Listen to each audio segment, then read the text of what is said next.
This call is being recorded. Hello, Floppycatters. Today we are interviewing Dr. Michael Linton of Eastside Veterinary Emergency and Specialist in Sydney, Australia, about Dr. Linton. I can't even pronounce the disease. Can you pronounce it for me, please? All right. Well, good morning or good afternoon, Floppycatters. So the disease we're going to talk about is Feline Eosinophilic Gastrointestinal Sclerosing Fibroplasia. Right, exactly. And thank you for being here. No, not a problem at all. Happy to be here. Okay. So what is it exactly? And I'm looking at layman's terms, not, Yeah, sure. So what the disease is essentially it's an inflammatory reaction where, in effect, these little cats, and we're seeing an increased percentage of Ragdolls specifically, are getting these growths in their intestines and sometimes in the sort of what's called the lymph nodes around the intestines, which when when vets are feeling them, they're feeling like they're tumours, but in fact the growths are actually not tumours, it's just a big inflammatory response. Okay. So that's interesting just because, my sister's cat, Addie, has been diagnosed with it. So we were told it was a tumor. So I kind of got thrown off there for a minute. Yeah, sure. That's one of that's it's an interesting sort of comment you make there, because that's, I guess, for me, how I got involved with the disease, because the first patient that I diagnosed with the disease was actually unfortunately misdiagnosed with having a tumour, because we didn't really know, and we still don't know that much about the condition. And when the pathologist, first had a look, they thought it was a cancerous process, and only after sort of time and repeat sort of, I guess, evaluations and so forth, we realised that it isn't in fact a tumour, but it's something that we can generally treat medically. Sometimes we have to do surgery, but generally we can treat them medically and they can do okay. Oh, okay. So you can treat it and it will go down in size? Very much so. Yeah, I mean, treatment is sort of multifactorial. Pardon me, and sorry, Floppycatters, I just told the guys I'm a little bit sick, so I hope you can understand me. But in the majority of times we can treat it medically with medications to just reduce inflammation. Sometimes we also have to give them antibiotics and things like that because there's an infectious process going on. If the growth is in an area that we can safely remove surgically, we often do like to cut it out because we find these animals get better a little bit quicker. But there are some areas where the sort of, the lesion can occur where it's actually better not to do surgery on these guys because, surgery can be dangerous in itself. Yes. Yeah.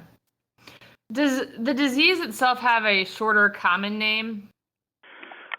No, that's something I guess that we all need to work on a little bit because there isn't a common name, and it's very much a bit of a tongue twister, and it doesn't really roll off the tongue that well. So we haven't thought of a common name just yet, but I'm sure with time some smart, intelligent person will work something out which is a little bit more catchy and easier to sort of to say.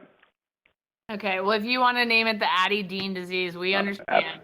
Absolutely, yeah. That was my second preference, my first preference, pardon me. So. What are some of the common signs of the disease before it's discovered? Pardon me. So the common signs of disease are actually reasonably non-specific. So, and what that means is that there's nothing which is really diagnostic to say that this is the disease. But what we see is weight loss. That can be over a period of time, usually a couple of months. We also see vomiting and diarrhea. And what's actually interesting is we see a lot of these cats, especially Ragdolls, have a history of over-grooming as well. Interesting. What do you think the link is there with the over-grooming? Yeah, I'm not too sure, and it's sort of only speculative, but our feeling is that these cats are getting these sort of, inflammatory reactions because, to be honest, their immune system is going a little bit mad and almost, out of, control or having a little bit of what's called dysregulation. And I guess I hypothesize that anything that can cause the immune system to start overworking can potentially cause these lesions. For example, if these guys get really big, thick hairballs, that can cause inflammation. The immune system says, hey, or in the gastrointestinal tract says, hey, what's going on here? And starts having this strange reaction to it, and the tissue starts thickening up a little bit. So that's what I suspect. But at the same time, we've done a whole lot of studies where we've looked at various viruses and bacteria which could potentially trigger the immune system, and we are finding that there are viruses and bacteria in these cases, but we're not seeing an actual common link. So there's not one common bug or anything like that which is causing these problems. So it's more, I think, the body's reaction to a variety of different causes. And why Ragdoll's affected specifically, maybe there's something in their genes or an abnormality which is causing their immune system to be set off. Again, that's for study down the track, and that's something that we're looking into now. Okay, that was a question that I had later on, so I'll address it now. Yeah, sure. When the surgeon came in for Addie's, he mentioned your study and said, is there a larger Ragdoll population in Australia? And I said, well, I wouldn't think so, given the fact that the breed started in the U.S. But he was wondering, why it was so Ragdoll focused. Yeah, it was interesting. And there's certain look. I mean, I'm not sure compared to the US what the percentage of Ragdolls we've got here, but compared to our general population, Ragdolls were significantly overrepresented. And what's also interesting as well is, since the paper was published, I'm getting a lot of emails from around the world, and I would say maybe 2 out of every 3 cats that people are contacting me are Ragdolls.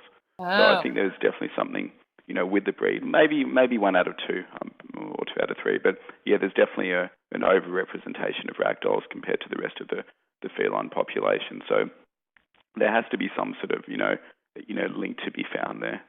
Right. And what about the comparison between males and females? Are you seeing any difference there? Look, I mean, statistically in our study, we're not seeing any differences, and I think it's too early to say if there is or there's not at this point there. Is your kitty a male or a female? Female. She's 2 years old. She just turned 2 in May. Yeah, I mean, we saw a slightly overrepresentation of males in our study. But that being said, I wouldn't be saying anything, on that. And did you say 2 years old? Pardon me. Yes, 2 years old. Yeah. She just turned 2 in May. Yeah. So the average age in our study was 7 years old, but we had patients from as young as a year up to 11 years old. So again, it's reasonably, there's a lot of different ages that appear to be affected. Okay. Which I think is important, though, as well, because you've got a very, very young cat there, and it's important because I guess, and it's not always the case, but when you do have a young cat with a lump or a growth, or even a 7-year-old, which is still a reasonably young cat as well, it's very easy when you first feel it to say, oh, this is likely a tumour, this isn't good, et cetera, et cetera. But at the same time, it's really important that all the various tests are performed to actually confirm that, the exact origin of the lesion, because, this is potentially a very treatable condition, which is good. Mm-hmm. So what are the ways in which the disease is found? I mean, in Addie's case, she would have died had she not had the emergency surgery. Yeah, absolutely, and exactly it. So the way to diagnose the disease, I think it's, obviously you guys come in and say, my cat's unwell, and then your veterinarian will have a look and they'll do a physical examination. And pardon me, guys. The majority of times, a good 80 or 90%, most veterinarians will be able to palpate a lump or a growth when they're doing their physical examination. And then from that, they'll usually recommend some sort of imaging to determine if where that lump or growth is exactly. So that can be anything from an ultrasound, which is probably the best test, but X-rays would be sufficient. Some vets might even do things like CT scans, which would also give more of an indication about where the lesion is. And then the approach, from there is really, I guess, up to sort of you and your own veterinarian, but some veterinarians might suggest to take a sample from that lesion and send it away to the lab.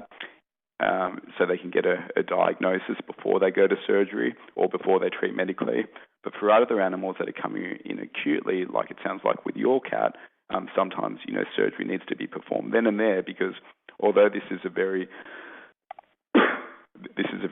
sort of treatable long-term disease, if it's not treated in the short term, it can be devastating. So, sometimes surgery is required immediately. Okay.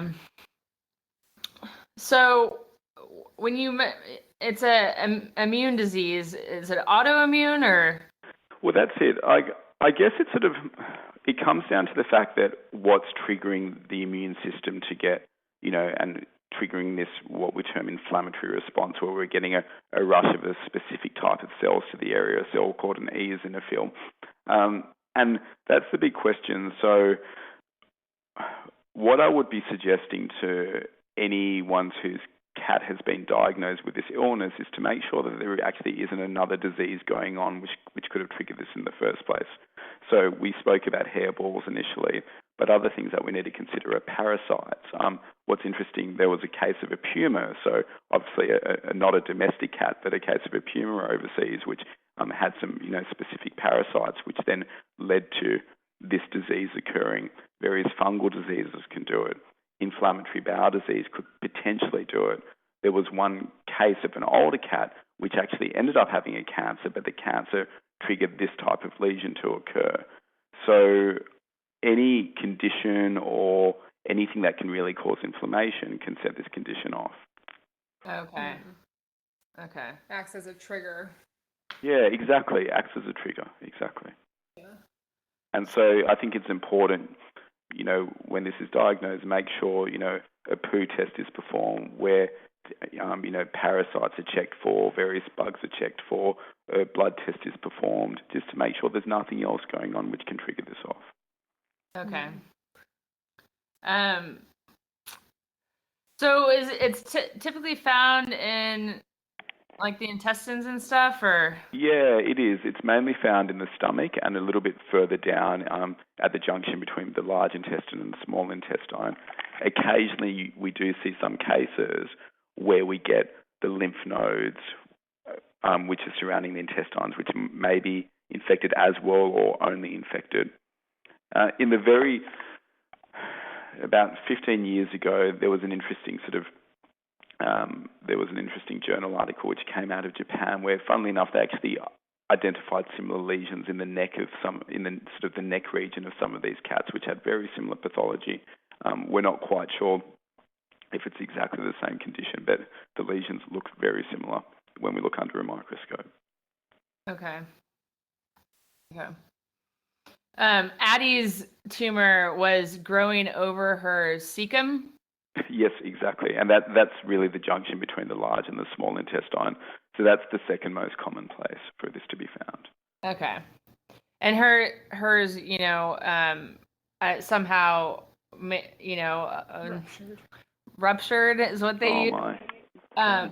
So the contents of her colon and intestine were out, swimming around in with her her abdominal organs. cavity. Wow, well, yeah. So she's pretty sick. Yeah, and is she going okay now? Or? Yeah, she's on 3 different meds. 2 are antibiotics and 1 is a steroid now. Yeah, sure. She seems to be responding to them okay. She's not, completely herself. But I mean, as figured with how much trauma I guess she's been through in the last couple of weeks. Absolutely. But yeah, no, otherwise she's eating. Her poop has gotten a lot more solid from the liquid state it was. Yeah, sure. And so I've been pleased with that improvement. She's been peeing, and so she's been doing all normal activities, just not necessarily her lovey-dovey self that she was prior to she got sick. Yeah. So she's on prednisone, Clavamox. Yep. And, metronidazole. And metronidazole, yeah. I think they're all very, very suitable, and appropriate medications, which is obviously good. So the reason why she's on the prednisolone is to reduce the inflammation, because as we discussed, it's a lot of this sort of secondary inflammation which causes the process. And we do find that the majority of cats need to be on this lifelong, albeit at a reasonably low dose. The antibiotics are important. In your specific cat, it's important for a couple of reasons. One, because there was what's called a peritonitis, so when the intestinal contents spilt into the abdomen, we need to be on antibiotics for that because that's life-threatening in itself. But we find in about 50% of these lesions, when we have a look at them under the microscope, there seems to be a lot of there seems to be various bacteria invading the lesions itself. Now, we don't know if they're a primary process, or are they that trigger, or are they secondary? And so then, certainly a reasonable course of antibiotics for, I would probably say at least, a month or two is appropriate. Okay. We go back in a month to meet with an internist to kind of discuss how she's doing. She's going to have an ultrasound to kind of have a baseline of where things are now, and then kind of go from there. And but yeah, she's doing pretty well considering her odds were quite. Yeah, it sounds like they did a really good job though, and it's fantastic. She's got in here now because hopefully now she's past that acute process. She should have I'm hoping a good long-term outcome. Yeah, it was about the size of a golf ball. That's what Jenny and I actually saw it. The surgeon brought it out to us. Wow. And it was pretty big for a 9-pound cat. Wow. I do have a photo of it, which we could send you if you'd be curious. Yeah, please. I'd love to see it. And what happened, the reason why I don't know if you're curious, but I'd come downstairs and I had found 2 huge piles of throw up. And it was her cat food, but a lot of water surrounding that throw up. And I'd seen hairballs before here and there, but never throw up. And she wasn't interested in her food, just completely, her eyes looked like crud. She didn't look very good. And over a couple hours, I let it sit and see if her condition changed, and then it didn't. And man, am I glad that I brought her in because absolutely. I wouldn't have had a live cat the following morning. No, it sounds that way. And I mean, I think, to be honest, the presentation that you described of the vomiting, the going off food is very typical of this condition. So, unfortunately, they can be typical of many different things as well. So it's not specific, but it's they are definitely the signs that we see. Okay. So, what are the treatment options? Once it's discovered, you've mentioned what we've discussed on the antibiotics and the steroids for a month or two. But then what happens after that? Yeah, sure. We've got the initial period, which, some patients may or may not require surgery. Then we've got a period of antibiotics and steroids or, antifungal agents or whatever it might be. And what we're finding with the majority of cases is they're not needing long-term antibiotics, but the majority of cases are still needing steroids, to control the body's, ongoing response. And what happens is, generally with time, people are tapering off the medication, and some people are able to completely taper off, so reduce the dose of steroids to nothing, and then, the lesion doesn't come back, and it can be monitored from clinical signs that you guys are seeing at home through repeat ultrasound, through blood tests. But some patients, what we're finding is that when these medications are reduced, then we're seeing evidence that the lesions are coming back again. And hence those medications need to be the dose increased again. Got it. Have you had any success or seen any success with kind of Eastern medicine type practices of herbal stuff? Yeah, that's a good question. Unfortunately, because there hasn't actually been that many case reports, there's maybe 50 or 60 cases now reported, a total of 50 cases. None of them have actually gotten to no studies have been performed using herbal or Eastern medicine. And I definitely think there would be opportunity to do it. And perhaps now, because we know a little bit more about the disease, we could start looking into it a bit more. But as yet, I haven't actually seen any cases treated with that medicine at the moment. Okay. My concern is the long-term steroid thing, so that's absolutely. And steroids long-term in cats, isn't good. It increases the risk for a variety of conditions, such as heart disease, diabetes. Are probably the two that really spring to mind, which would be the most concerning. I guess it all comes down to, and I think there's alternative medications that could potentially be used, but it just comes down to a risk sort of benefit. Ideally, we all do our best to get them off the medications, to be honest, as quick as possible, as long as the signs can be controlled, because the last thing we want is for the signs to reoccur and then we're all back at square one. Mm-hmm. Right. Yeah. But there certainly are other, medications and, to be honest, other types of immunosuppressive medications. But sadly, all of these tend to have side effects, and it's just about monitoring closely and having a good chat with your vet about what those signs of those side effects are. So when they occur, they can be managed appropriately and quickly. And often those side effects are very reversible as well. Got it. What are your feelings about vaccines for a diagnosed cat? Because it's my understanding that vaccines can trigger inflammation. Yeah. So we haven't seen a link with vaccines and this condition in our case series that we certainly did. But look, I guess in reality, any inflammation could potentially trigger these infections. That being said, I think all the speculative links that we found have been some sort of inflammation in the gastrointestinal tract, whether it be worms, bacteria, foreign body, or a localized tumor or something along the lines that way. Okay.